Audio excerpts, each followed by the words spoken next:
Hey, how's it going? It's Tyler of crazyaboutcompost.com, and today I was following up on my first anaerobic composting video, which I made a little over 6 months ago.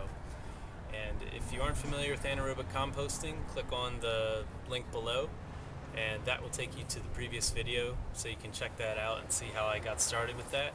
I simply took a garbage bag and filled it up with equal parts brown materials and food scraps and finished compost. And in this process, the bag is airtight and the anaerobic process goes without oxygen altogether.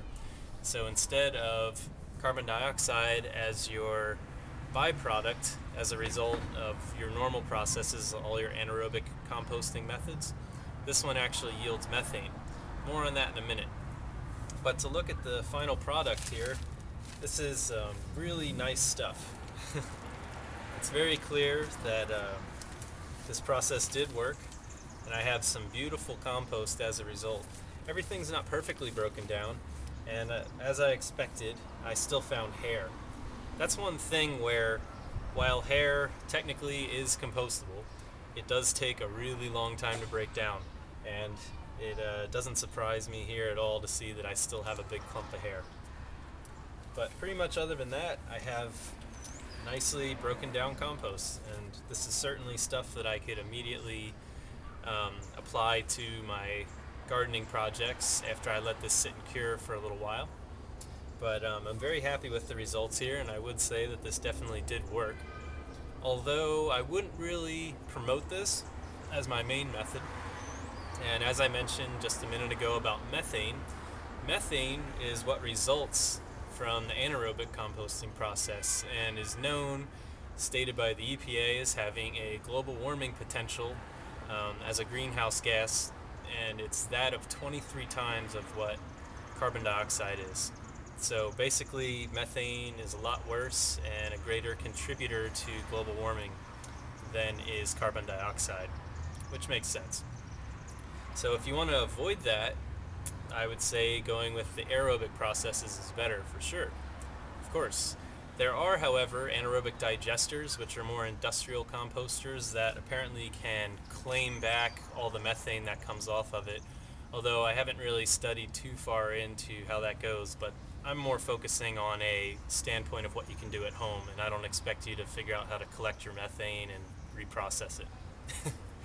So again, this process is cool and all, but I wouldn't recommend it due to the fact that you are off-putting some methane, and also for me, of course, the fact that I have garbage bag waste, which is a real bummer, although I am going to reuse this garbage bag for sure. So this is going to be tucked away in my backyard until I fill it up with plenty of trash, which is going to take quite some time.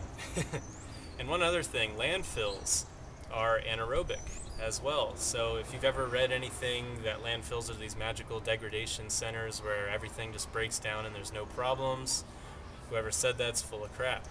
You're actually dealing with anaerobic processes, which do take quite some time. And as I said, landfills are actually 1/3 of all of our methane output. So that's something to think about.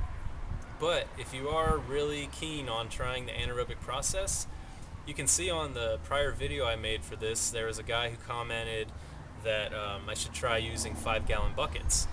Indeed, I was thinking about this, and you could use a 5-gallon or 7-gallon bucket and then buy some of those gamma lids, which are the airtight lids that I think survival nuts use for food storage. I mean, I know I'm looking to get some as it is, but that would probably be something worth trying. I guess it depends on how many buckets you want to have sitting around and how much space you have, but it may work.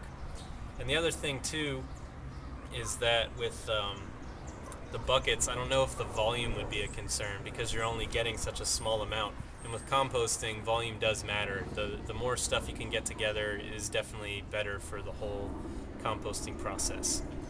But again, I have some really nice stuff here. It smells great. My balcony right now smells like a garden center, and I'm really happy about that. So I'm going to let this sit out for a bit, and then as I build my new garden beds for planting tomatoes and basil and cucumbers and stuff like that, I'm probably going to put this stuff on it too. So thanks for watching. If you have any questions, leave a comment and keep it dirty. Take care.